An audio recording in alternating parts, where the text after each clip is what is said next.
লাইফটা আমি খুব একটা ভালোবাসি না করতে, কিন্তু করতে হয়, কিছু করার নেই, আমার উপায় নেই, আমাকে করতে হয় লাইফ। হ্যাঁ, লাইফটা খুব একটা আমি পছন্দ করি না, কারণ কত রকমের মানুষ থাকে দেখো তো লাইফে।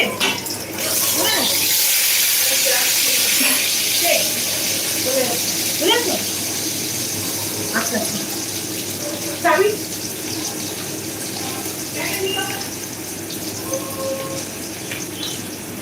লাইফটা খুব একটা ভালোবাসি না, কারণ আমি লাইফে কমফোর্টেবল নই। কত রকমের মানুষ আসে, তাদের নানা রকমের কথা মন্তব্য, একটু ভালো লাগে না শুনতে। হ্যাঁ, সবাই তো আর সমান হয় না। তো চেষ্টা করছি, তারাও, আমি চাইলে তো হবে না, উপরওয়ালাকে চাইতে হবে। উপরওয়ালা যতক্ষণ না চাইবে কিচ্ছু হবে না। আমি আমার কাজটা করে যাই।